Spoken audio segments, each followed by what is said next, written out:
Saya atas nama Giovanni Surya Saputra memohon maaf sebesar-besarnya kepada pihak Erika Carlina karena saya telah khilaf menyebarluaskan data pribadi milik Erika ke grup WhatsApp.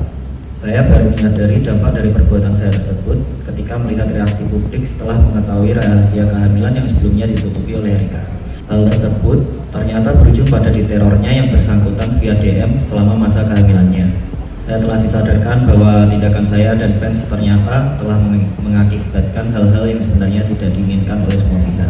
Saya menyesal dan saya sangat memaklumi bahwa laporan yang ditujukan pada saya ini adalah suatu upaya perlindungan seorang ibu pada anaknya. Saya berjanji bila Erika memberi kesempatan saya untuk bisa berdamai dan Erika mencabut laporannya, saya akan berubah menjadi pribadi yang lebih baik lagi ke depannya. DJ Panda minta maaf ingin damai dengan Erika Carlina, ngaku hilaf janji berubah lebih baik.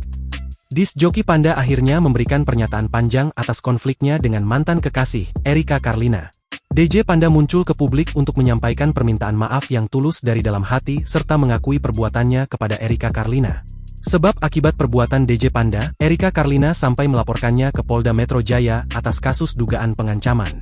Saya atas nama Giovanni Surya Saputra, memohon maaf sebesar-besarnya kepada pihak Erika Carlina, ujar DJ Panda ketika ditemui di kawasan Karet Semanggi, Jakarta Selatan, Selasa, 16 Desember 2025. Ia mengaku hilaf usai menyebarluaskan data pribadi milik Erika Carlina ke grup WhatsApp. DJ Panda alias Giovanni Surya Saputra mengaku baru menyadari dampak fatal dari ulahnya yang sudah menyebarkan data pribadi Erika. Informasi kehamilan yang sebelumnya ditutup rapat oleh Erika rupanya bocor ke publik dan memicu respons negatif. Hal ini berujung pada teror yang dialami Erika melalui pesan di direct message diduga dari penggemar DJ Panda. Menyadari tindakannya dan para penggemar telah merugikan Erika, DJ Panda menegaskan dirinya sangat menyesal. Ia pun memaklumi langkah hukum yang diambil Erika. Laporan yang ditujukan kepada saya ini adalah suatu upaya perlindungan seorang ibu pada anaknya, ucapnya. Kini, DJ Panda berharap dibukakan pintu damai oleh Erika Carlina.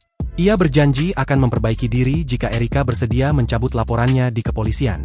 Saya berjanji bila Erika memberi kesempatan saya untuk bisa berdamai dan mencabut laporannya, saya akan berubah menjadi pribadi yang lebih baik lagi ke depannya, ujar DJ Panda.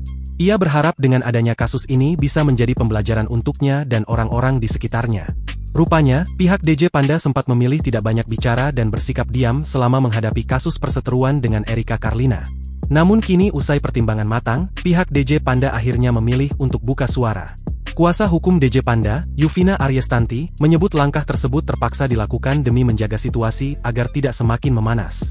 Kami terpaksa bungkam karena menghindari hal-hal yang tidak perlu, apalagi nanti sampai dimanfaatkan oleh orang-orang yang tidak bertanggung jawab, kata Yuvina. Pihak DJ Panda khawatir, jika mereka terlalu reaktif menanggapi laporan polisi tersebut di awal justru akan menghambat tujuan utama mereka yakni perdamaian. Sementara itu, kuasa hukum DJ Panda lainnya, Michael Sugijanto, menambahkan bahwa masa diam tersebut juga dimanfaatkan oleh DJ Panda untuk merenungi perbuatannya. Michael menyebut kliennya telah melalui proses pendewasaan diri sebelum akhirnya memberanikan diri untuk muncul ke publik hari ini. Download Tribun X sekarang, menghadirkan lokal menjadi Indonesia.